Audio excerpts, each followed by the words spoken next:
Les lois du succès de Napoleon Hill, volume numéro 2, l'habitude d'économiser. Audio numéro 1.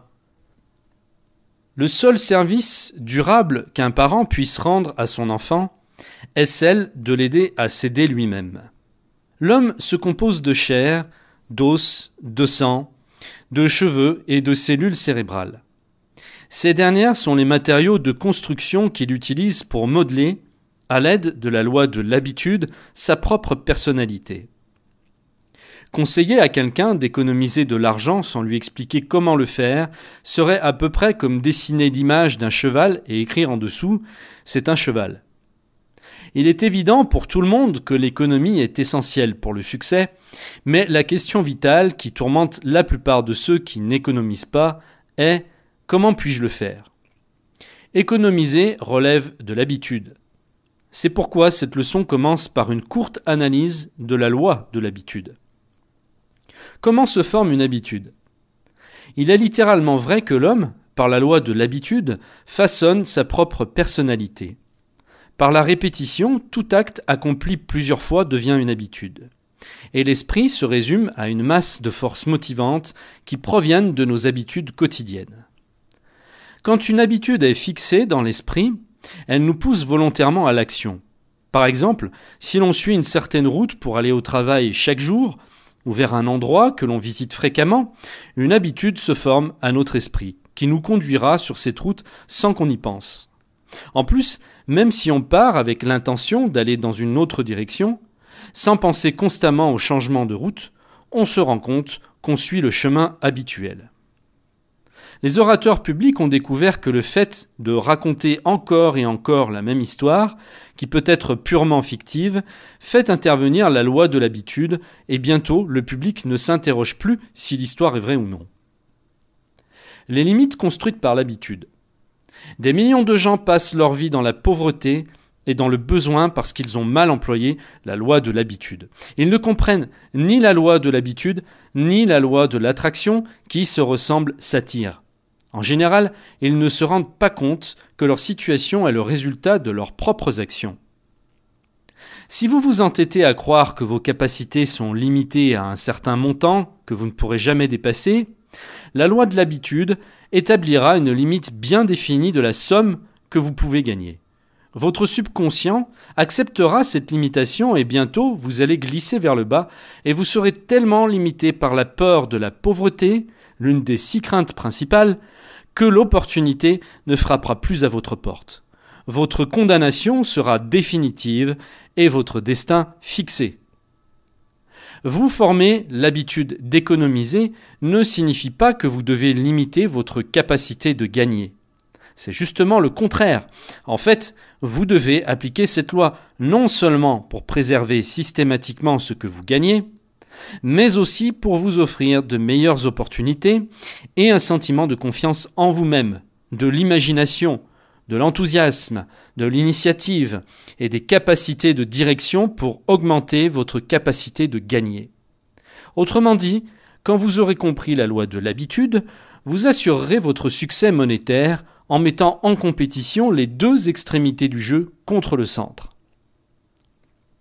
Les étapes à suivre pour réaliser vos désirs. Procédez de la manière suivante. 1. Définissez votre objectif principal.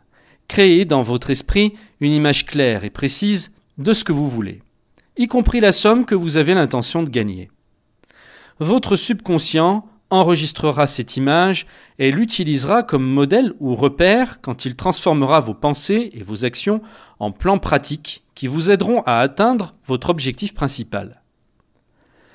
Par la loi de l'habitude, l'image de votre but principal restera fixée dans votre esprit, de la manière décrite dans la leçon sur la définition de l'objectif principal, jusqu'à ce qu'elle y soit fermement implantée d'une façon permanente.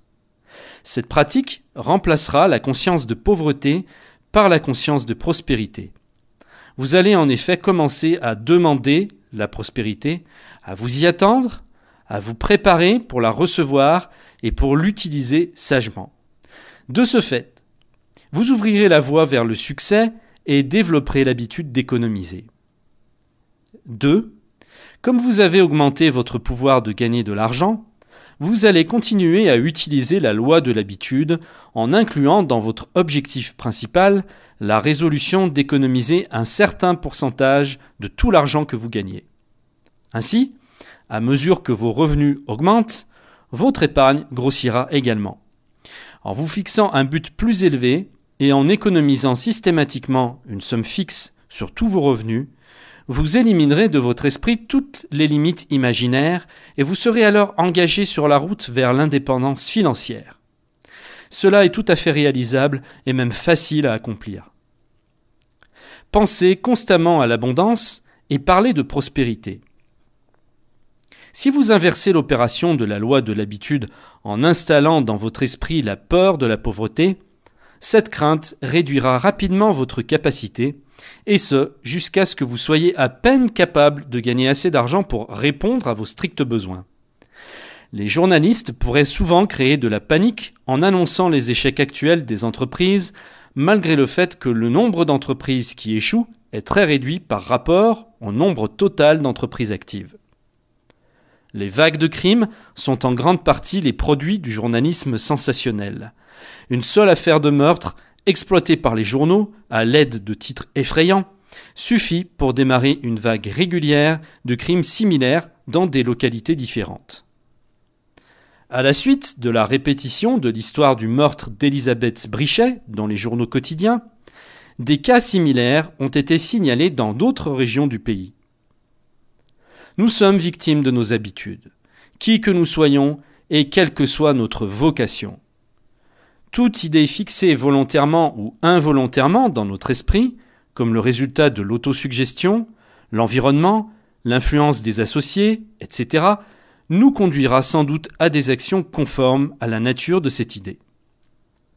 Prenez l'habitude de penser et de parler de prospérité et d'abondance, et bientôt vous aurez des preuves matérielles manifestes sous forme d'opportunités meilleures, nouvelles et inattendues. Qui se ressemble s'attire. Si vous avez une affaire et que vous avez pris l'habitude de parler et de penser que votre affaire va mal, ce sera certainement le cas. Un pessimiste qui persiste assez longtemps dans cette influence destructive peut détruire le travail d'une dizaine de personnes compétentes car il installe dans l'esprit de ses associés l'idée de la pauvreté et de l'échec. Évitez donc cette attitude. L'un des grands banquiers de la Bourgogne a ce panneau accroché dans son bureau.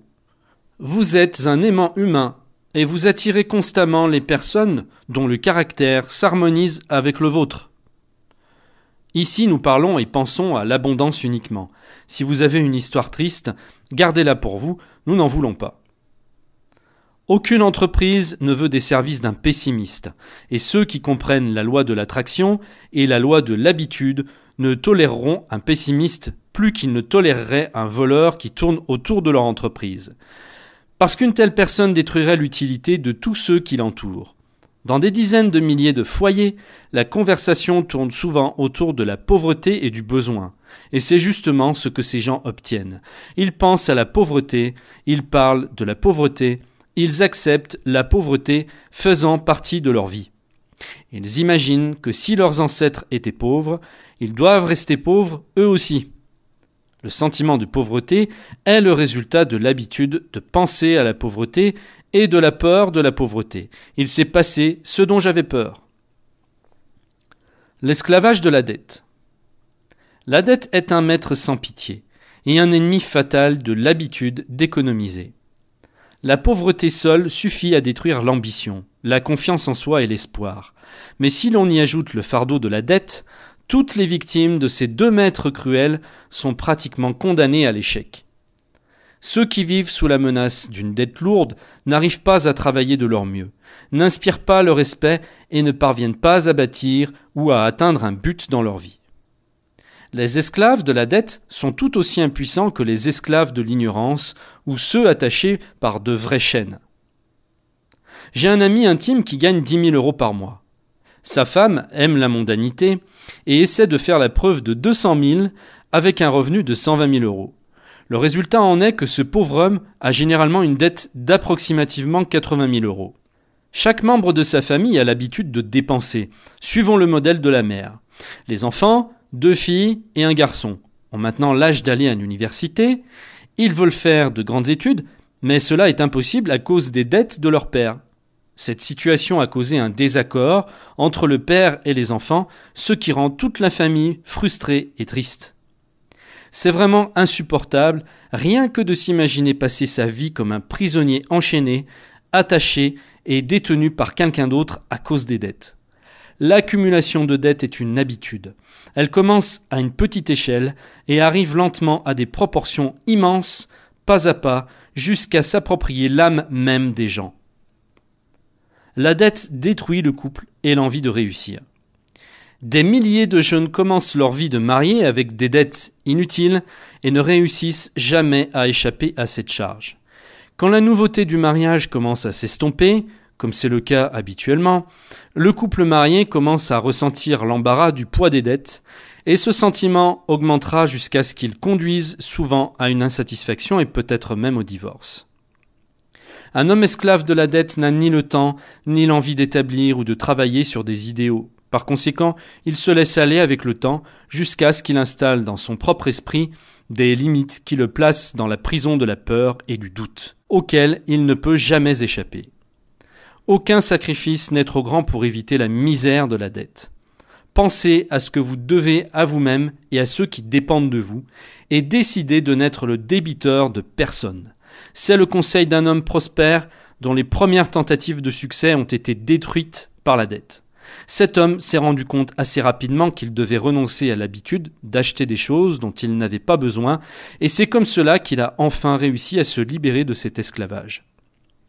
La plupart des gens qui développent l'habitude de la dette n'auront pas la chance de changer d'avis à temps pour se sauver, car la dette est comme du sable mouvant qui a tendance à attirer sa victime de plus en plus profondément dans la boue.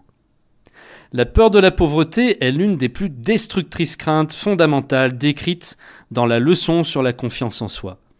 L'homme, désespérément endetté, est accablé par la peur de la pauvreté.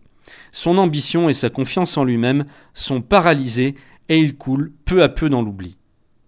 Les 2 sortes de dettes. Il existe 2 sortes de dettes qui sont complètement différentes. 1. Les dettes contractées pour du luxe, qui deviennent une perte définitive. 2. Les dettes contractées dans le cadre professionnel, qui représentent des services ou des marchandises et qui peuvent être converties de nouveau en capitaux. La première doit être évitée.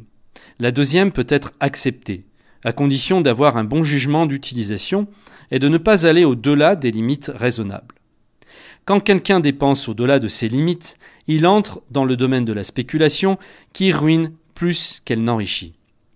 Pratiquement tous ceux qui vivent au-delà de leurs moyens sont tentés de spéculer dans l'espoir de gagner grâce à un seul tour de la roue de la fortune afin de régler la totalité de leurs dettes.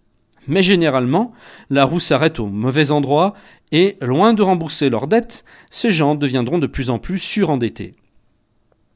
Les conséquences de la peur de la pauvreté et des dettes. La peur de la pauvreté affaiblit la volonté de ses victimes qui se sentent incapables de récupérer leur fortune perdue et, ce qui est encore plus triste, c'est qu'elles perdent toute ambition de se libérer de l'esclavage de la dette. Les journaux racontent souvent des cas de suicide à la suite de problèmes de surendettement.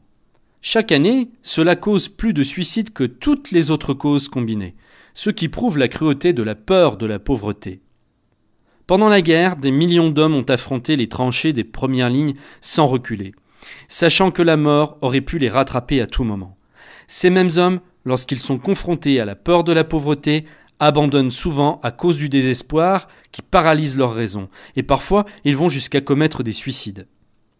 Ceux qui sont libres de dettes peuvent combattre la pauvreté et atteindre un succès financier exceptionnel. Mais pour ceux qui sont étranglés par la dette, un tel exploit n'est qu'une possibilité éloignée et jamais une probabilité.